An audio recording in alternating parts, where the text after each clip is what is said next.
हैं आप लोग। आशा करता हूँ आप लोग बहुत अच्छे होंगे। मैं हरेंद्र कुमार स्वागत करता हूँ हमारे यूट्यूब चैनल हरेंद्र सिपर टेक सोल्यूशन में। तो फ्रेंड्स, आज का जो हमारा ट्यूटोरियल है, ट्यूटोरियल नंबर 52।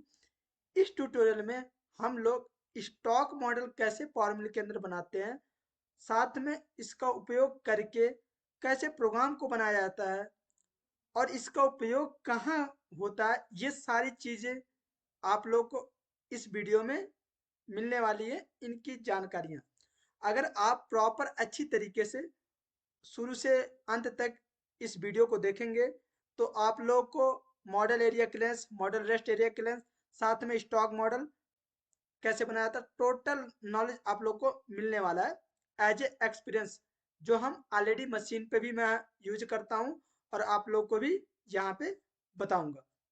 तो सबसे पहले क्या करते हैं, फॉर्मूले के पेज पे जाते हैं। अब मैंने ऑलरेडी इस टूल पाथ बना रखे हैं। जैसे मॉडल एरिया क्लेंस में आपका 18 का बुलनोज है, 8 का एंड मिल है। मॉडल रेस्ट एरिया क्लेंस, उसके बाद 4 का एंड मिल है, वो भी रेस्ट है। 1 का एंड मिल रेस्ट है। तो ये अलग अलग रेस्ट मशीनिंग है और एक मॉडल एरिया क्लेंस है। मैं क्यों ऐसा किया हूं, क्योंकि आप लोग को पता लगे कि हम अगर मल्टीपल स्टॉक मॉडल कैसे बनाया जाता है, वो सारा कुछ आप लोग को पता लगे। जैसे कभी भी इस टाइप की प्रोफाइल होती है तो क्या होता है कि कुछ एरिया में आपका कटर चल पाता है, कुछ एरिया में आपका कटर नहीं जा पाता। क्यों? क्योंकि एरिया वहां पे कम होता है। ठीक है, उसके लिए हमें क्या करना पड़ता है, मॉडल रेस्ट एरिया क्लियरेंस करना पड़ता है।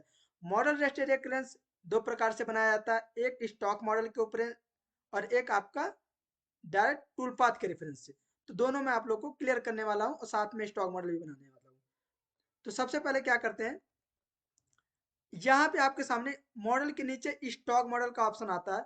आप यहाँ से भी क्रिएट कर सकते हैं स्टॉक मॉडल, और आप स्टॉक मॉडल का यहाँ पे भी ऑप्शन होता है, यहाँ से भी स्टॉक मॉडल को क्रिएट कर सकते हैं। ये आपका स्टॉक मॉडल का पूरा विंडो होता है कि आपको एडिट कैसे करना है। जैसे आप मैंने क्रिएट कर लिया, स्टॉक मॉडल क्रिएट कर लिया। अब जैसे मैं क्रिएट करूंगा तो मैंने बोल दिया कि मेरे को 8 का एंड मिल के चलाने के लिए मुझे स्टॉक मॉडल बनाना है, स्टॉक मॉडल। ठीक है, उसके बाद आपका उसके अंदर टोलेंस, आपका टोलेंस हो गया, स्टेप ओवर डाल दिया। ठीक है, स्टेप ओवर ऑलरेडी होता है। आप वर्क प्लेन एक्टिवेट है, और थिकनेस आपका कितना भी मटेरियल छोड़ा हुआ है वो आपका रेस्ट में वो कर दिया। ठीक है, एक्सेप्ट कर दिया। जैसे एक्सेप्ट करेंगे तो अभी देखो जो एक्सेप्ट किया हमने उससे कोई मतलब नहीं है। अभी क्या केवल वो क्रिएट हुआ है। अब हमें क्या करना है, जैसे अभी सारा विंडो ओपन हो रखा है, पहले हाइड था अब अनहाइड हुआ है। तो आपके सामने सारे ऑप्शंस हैं, जैसे tool path, tool block, activate, ये ड्रा के बारे में भी बताता हूँ, रुक जाओ। सबसे पहले देखो ये आपका स्टॉक मॉडल यहाँ पे आ गया। अब यहाँ पे क्या करना है, ये जो इसको एक्टिवेट है, बट ये अभी इसका जो भी प्रॉपर्टीज है या इसका जो शेप है वो नहीं आया। कैसे आएगा, पहले मेरे को 18 के बुलनोज को एक्टिवेट करना है और इसके रेफरेंस से मुझे स्टॉक मॉडल बनाना है। तो ऐड पे जाऊंगा, ऐड टू स्टॉक मॉडल कर दूंगा। तो ऐड टू स्टॉक मॉडल करूंगा तो आपका क्या होगा, स्टॉक मॉडल बन जाएगा। अभी इसके बाद क्या स्टेप लेना, आपको जस्ट आना यहाँ पे, और जो भी आपका जैसे यह है, ये पूरा इसके अंदर होता है, create stock model, import stock model names, deactivate, draw, undraw, create folder, delete, all सारा कुछ ऑप्शन होता है। मेरे को क्या करना है, इसके अंदर जो भी आपने बनाया उसको पास जाना है, और यहाँ पे कैलकुलेट वाले इसमें सारे ऑप्शन होते हैं, activate, settings, draw, draw option से सारे ऑप्शंस होते हैं कि आपको किस टाइप के, जैसे सेट व्यू देखना, शो ऑल मटेरियल, ये जो सारी चीजें हैं अभी मैं आपको बता देता हूँ जो इसमें ऑप्शंस आते हैं। पहले करते हैं, पहले कैलकुलेट। कैलकुलेट करेंगे, जैसे आप कैलकुलेट करेंगे तो आपके सामने, इसको ऑफ करेंगे तो आपके सामने ये वायर फ्रेम हो शो कर रहा है। अभी जो आपका ये अनहाइड, वो हाइड था वो अनहाइड हो गया। अब इसका क्या मतलब होता है, अपीयरेंस। अभी क्या है, वायर फ्रेम में है। अगर मैं यहाँ पे शेडेड व्यू डाल दूंगा तो आप शेडेड व्यू जैसे करेंगे तो आपका क्या हो गया, यहाँ से आप टूल को बंद करें तो आपका जो स्टॉक मॉडल है, ये आपका स्टॉक मॉडल क्रिएट हुआ कि जो भी आपका 18 का बुलनोज है वो इतने एरियाज को, मटेरियल को छोड़ा हुआ है। यहाँ पे कटिंग नहीं हुआ है। जैसे यहाँ पे प्रॉपर अच्छी तरीके से आपको विजुअलाइज पता लग जाता है कि आपका स्टॉक मॉडल कहाँ कहाँ पे, यानी आपका मटेरियल कहाँ कहाँ पे छूटा हुआ है with the help of stock model. ठीक है, अभी इसमें क्या क्या ऑप्शन होते हैं, वायर फ्रेम एसेटेड, उसके बाद ये आपका होता है मटेरियल। मटेरियल क्या होता है कि शेष मटेरियल क्या है, इसमें शो ऑल का भी होता है, रेस्ट मशीन का। जैसे आप शो ऑल कर देंगे तो सारा शो कर रहा है, अगर आप कर देंगे शो रेस्ट तो आपका क्या होगा, जितना आपका मटेरियल रेस्ट करेगा यानी जितना मटेरियल बचा होगा वही आपका शो करेगा। देखो आपका शो हो रहा है आपके मॉडल के हिसाब कहाँ कहाँ मटेरियल रेस्ट कर रहा है, यहाँ पे यहाँ पे। अगर मैं यहाँ पे कर दूंगा केवल शो रिमूव्ड, जैसे आप करूंगा तो आपका जो भी मटेरियल आपने रिमूव किया है आपके रॉ मटेरियल से वो चीज ये शो करता है। कहाँ कहाँ से देखिए, ये जितना भी आपका कलर है डिफरेंट कलर का वो हमने इस एरिया से मटेरियल को रिमूव किया 18 के बुल नोच द्वारा। अब इसको कर देते हैं ऑफ। इसको अगर ऑफ कर देंगे तो आपका यानी इसको हाइड एंड हाइड भी कर सकते हैं। अब क्या करता हूं मैं, एक और स्टॉक मॉडल बनाता हूँ। क्रिएट पे जाऊंगा, क्रिएट स्टॉक मॉडल मैंने वहां से भी बता दिया यहाँ से भी बता दिया। अभी मैं क्या करूंगा, 4 का एनिमल के हिसाब से बनाऊंगा, 4 का एनिमल स्टॉक मॉडल। ठीक है, अब सेम वही प्रोसीजर, आप वहां पे अपना जो भी डिटेक्ट जो भी आपने मटेरियल छोड़ा होगा आप वो मटेरियल डाल देना। ठीक है, इतना तो आप लोग को आइडिया लग ही गया है कि आप लोग पढ़ के भी पता लग जाता होगा। बट अब इसको क्या करना, फिर दोबारा आना है और यहाँ पे कैलकुलेट करना है। कैलकुलेट में करने के बाद क्या करना है आपको, क्या जैसे हमने कैलकुलेट कर दिया तो क्या हुआ कि आपको शो नहीं हो रहा, क्यों? क्योंकि मेरे को अब 8 का एंड मिला ना, उसको एक्टिवेट करके यहाँ पे ऐड टू स्टॉक मॉडल करना है। अब अब क्या करना है, अब इसको कैलकुलेट करना है।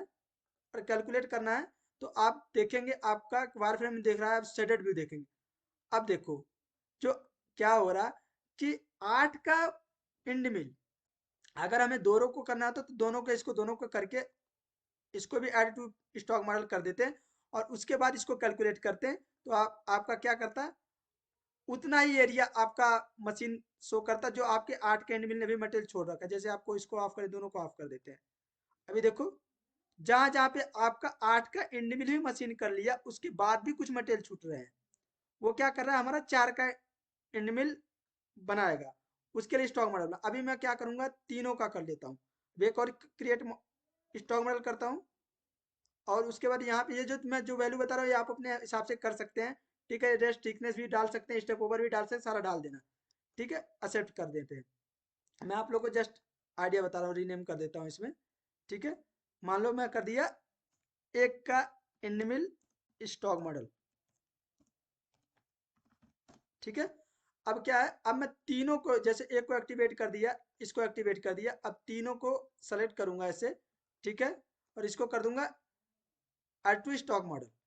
तो आपका तीनों के ने जो मटेरियल छोड़ा होगा वो मटेरियल क्या करेगा, 8 4 और 25 का बुल, तो आपका क्या होगा कि उसको कैलकुलेट करेंगे एक के एंड मिल को तो वो उतना ही मटेरियल को रिमूव करेगा। जैसे कि आप अगर इसका रेस्टा शेडेड व्यू देखेंगे तो क्या होगा, इसको ऑफ करते हैं। देखो छोटे छोटे, आप देखो क्या हो रहा है कि छोटे छोटे आ गए हैं।